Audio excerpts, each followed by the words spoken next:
Hello दोस्तों, welcome two integers. तो दोस्तों आज हम यहाँ पे डिराक डेल्टा फंक्शंस का पार्ट नंबर 4 करेंगे। तो अगर अभी तक आपने मेरे लास्ट लेक्चर नहीं देखे हैं डिराक डेल्टा फंक्शंस के ऊपर बेस्ड, तो जाकर उनको देख लीजिए, क्योंकि वहाँ पर मैंने डिराक डेल्टा फंक्शन के ऊपर बेस्ड कुछ प्रॉपर्टी एक्सप्लेन की है। उसका लिंक आपको डिस्क्रिप्शन बॉक्स में मिल जाएगा मेरी प्लेलिस्ट का। तो आज हम यहाँ पे इस क्वेश्चन को सॉल्व करते हैं। इस क्वेश्चन को सॉल्व करने से पहले आपको एक काम करना है। सबसे पहले तो वीडियो को लाइक कर दीजिए, उसके बाद इसमें एक प्यारा सा कमेंट कर दीजिए और इसको अपने दोस्तों के साथ शेयर भी कर दीजिए और चैनल को सब्सक्राइब कर लीजिए। तो चलिए अब हम इस इंटीग्रल को सॉल्व करते हैं, जो कि डिराक डेल्टा फंक्शन के ऊपर बेस्ड एक इंटीग्रल है। तो उससे पहले मैं यहाँ पे आपको कुछ चीज़ बताना चाहता हूँ। जैसे सपोज करो मेरे पास एक फंक्शन है y(x). ये फंक्शन यहाँ पे सपोज करो प्रोडक्ट है φx और fx का। तो अगर हम यहाँ पे इसमें x = 0 पुट करें तो आपको पता है आप यहाँ पर भी 0 पुट करोगे और आप यहाँ पर भी 0 पुट करोगे, यहाँ पर भी 0 पुट करोगे। सेम चीज़ अगर मैं इसमें 5 पुट करूँ तो आप यहाँ पर भी 5 पुट करोगे और यहाँ पर भी आप इसमें 5 पुट करोगे। ठीक है, ये चीज़ है, ये आपको समझ में आता है और हम ये करते भी हैं। अब इसी के ऊपर बेस्ड हम क्या करते हैं कि सपोज करो ये मेरा एक इंटीग्रल है माइनस के इन्फिनिटी से प्लस का इन्फिनिटी। ठीक है, और ये हमारे पास है एक फंक्शन ft और ये हमारे पास है delta t into D T. ठीक है, ये हमारे पास है। अब देखो इस चीज़ को मैं क्या लिखता हूँ, तो इसको मैं ऐसे करके लिख सकता हूँ t = 0 पर मैं इसको चेक कर रहा हूँ। तो t = 0 पर मैं इसको चेक कर रहा हूँ, तो ये हमारे पास कुछ इस तरीके से हो जाएगा। मतलब मैंने यहाँ पे f0 रख दिया। ये आपके पास, हम इसको कहाँ पे चेक कर रहे हैं, t = 0 पर चेक कर रहे हैं और ये मेरे पास है dt। तो आपको पता है कि f0 कांस्टेंट हो जाएगा, बाहर आ जाएगा और ये हो जाएगा माइनस के इन्फिनिटी से प्लस का इन्फिनिटी डेल्टा नॉट और dt, और इसकी वैल्यू हो जाती है =1। इस पूरे इंटीग्रल की वैल्यू आपको पता है =1 है, तो ये बचेगा आपके पास f0। ठीक है, ये हमारे पास इसकी प्रॉपर्टी होती है -∞ to ∞। ये आपके पास है ft डेल्टा t और इंटू dt। ये बिल्कुल मैंने इसको इसी तरीके से करा है। ठीक है, ये चीज़ है। तो यहाँ से हमको ये समझ में आया कि अगर हमारे पास ये इंटीग्रल है, यहाँ पे मेरे पास एक फंक्शन है ft और ये मेरे पास है डेल्टा t और ये है dt, तो इसकी वैल्यू सिंपल से क्या हो जाएगी, f0। अब इसी तरीके से सपोज करो एक इंटीग्रल और है -∞ से +∞। ये मेरे पास फंक्शन है ft और यहाँ पे मैंने लिखा हुआ है इसको t - b सपोज करो। ठीक है, और ये हमारे पास क्या है, dt। ये मेरे पास क्या है, dt। तो इस फंक्शन की वैल्यू हो जाएगी हमारे पास fb। ठीक है, क्योंकि हम यहाँ पे t = b इसमें पुट कर रहे हैं। अब एक स्टेप और आगे जाते हैं।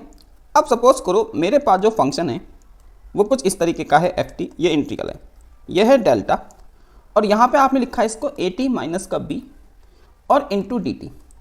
अब देखो यहाँ पे हम स्केलिंग प्रॉपर्टी का भी यूज़ करेंगे। ठीक है, मैंने आपको अपने लास्ट लेक्चर में बताया है कि स्केलिंग प्रॉपर्टी क्या होती है, कैसे हम यहाँ पे इसको यूज़ करते हैं। तो यहाँ पर हम यूज़ करने वाले हैं अपनी स्केलिंग प्रॉपर्टी का। अब देखो क्या होगा, तो यार इसको मैं इस तरीके से लिख सकता हूँ, इस इंटीग्रल को मैं इस तरीके से लिख सकता हूँ -∞ से ∞। ये हो जाएगा ft डेल्टा, यहाँ से मैं a बाहर निकाल लेता हूँ और ये हो जाएगा t - b/a और इंटू dt। ठीक है, ये हमारे पास है। अब यहाँ पे आप देखेंगे, अगर हम यहाँ पे, अगर मैं आपको बताऊँ, अगर हम यहाँ पे देख रहे हैं तो यहाँ पर आपके पास ये स्केलिंग फैक्टर आ रहा है। ठीक है, a। तो इसका मतलब है ये जो इंटीग्रल होगा ये हमारे पास हो जाएगा 1/a, मतलब यहाँ से ये स्केलिंग फैक्टर बाहर आ जाएगा। और अब इस ft में, इस ft के अंदर मैं यहाँ पे पुट कर दूंगा b/a। ठीक है, क्योंकि यहाँ पे हम t की वैल्यू क्या रख देंगे, b/a। और ये जो इंटीग्रल बचेगा माइनस का इन्फिनिटी से प्लस का इन्फिनिटी, ये बचेगा डेल्टा, ये बचेगा डेल्टा और आप इसको लिखोगे a t माइनस का b/a इंटू dt, और इस पूरे इंटीग्रल की वैल्यू हो जाएगी हमारे पास 1। ठीक है, इस पूरे इंटीग्रल की वैल्यू आपके पास =1 हो जाएगी। तो क्या बचा आपके पास, 1/mod fb/a। ठीक है, तो कहने का मतलब है कि ये जो मेरे पास इंटीग्रल था माइनस के इन्फिनिटी से प्लस का infinity ft delta at - b dt, इस इंटीग्रल की वैल्यू है 1/a fb/a। अब हम अपने क्वेश्चंस पे आते हैं। तो क्वेश्चन हमको यहाँ पे क्या गिवन है, तो अगर हम अपना क्वेश्चन देखें तो ये हमारा क्वेश्चन है, माइनस इन्फिनिटी से प्लस इन्फिनिटी ई की पावर दिस, है ना, ये हमारा क्वेश्चन है। तो आपने अपना क्वेश्चन लिखा, तो यहाँ पे हम अपना क्वेश्चन एक बार फिर से लिख लेते हैं। तो क्वेश्चन है माइनस इन्फिनिटी से प्लस का इन्फिनिटी, ये हमारे पास है e की पावर माइनस 2t, और ये हमारे पास है प्लस का 2, और यहाँ पे हमारे पास है डेल्टा, और ये लिखा हुआ है हमारे पास माइनस का 2t प्लस का 4, ये हमारे पास क्या है dt, है ना, बिल्कुल सिमिलर इसकी तरह है। तो अब मैं इसको क्या करके लिख सकता हूँ, तो यहाँ पर आप देख सकते हैं इस इंटीग्रल में ये मेरे पास है माइनस इन्फिनिटी से इन्फिनिटी e की पावर माइनस 2t प्लस का 2, ये हमारे पास है डेल्टा। यहाँ से हम क्या करेंगे, माइनस का 2 कॉमन ले लेंगे, तो मैंने माइनस का 2 कॉमन ले लिया, ये हो जाएगा हमारे पास t माइनस 4/2, इसको हम 2 लिख लेते हैं, है ना, क्योंकि 4 को डिवाइड कर दिया मैंने किससे, माइनस के 2 से, तो ये हमारे पास आ चुका है। अब ये बिल्कुल इसी की फॉर्म बन चुका है। ये मेरे पास क्या है, अगर आप देखेंगे तो इसको मैं क्या बोल सकता हूँ, अपना ft, भाई ये मेरे पास किसके इक्वल है, ये ft के इक्वल है।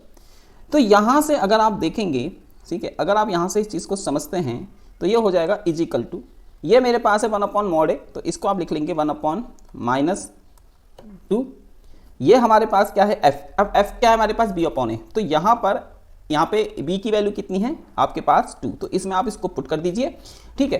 तो अगर हम यहाँ पे इसमें इसको पुट करते हैं तो आप देखिए अब क्या बचेगा, तो ये हो जाएगा e, ठीक है, यहाँ पर ये हो जाएगा e और माइनस, अब इस t की वैल्यू को क्या रखेंगे, t की वैल्यू हो जाएगी यहाँ पे आपके पास 2, क्योंकि यहाँ पे t की वैल्यू कितनी हो जाएगी 2, तो यहाँ पे t की वैल्यू हो जाएगी 2, ठीक है, क्योंकि t यहाँ पे कितना आया है, ये मेरे पास है, देखो आप यहाँ का, ये हमारे पास है, तो यहाँ पे t की वैल्यू कितनी है 2 है, ठीक है, और ये हमारे पास कितना है प्लस का 2।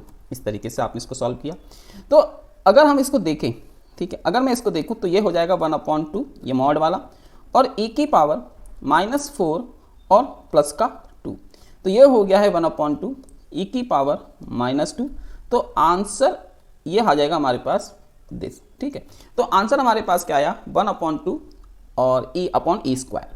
तो इस क्वेश्चन का जो आंसर है, इस क्वेश्चन का जो आंसर निकल के आया वो आया है 1/2 e², ठीक है दोस्तों। तो इस तरीके से हम यहाँ पर अपने इस क्वेश्चन को सॉल्व कर सकते हैं। तो कैसा लगा आपको ये क्वेश्चंस का सॉल्यूशन, ठीक है, आप मेरे को कमेंट करके जरूर बताएं, और इसको लाइक कर दीजिए, दोस्तों के साथ शेयर कीजिए, और चैनल को सब्सक्राइब कीजिए। मैं इस टाइप के और भी interesting questions dark delta functions के ऊपर लेके आता रहूँगा, ठीक है दोस्तों। मिलते हैं नेक्स्ट लेक्चर में, बाय बाय।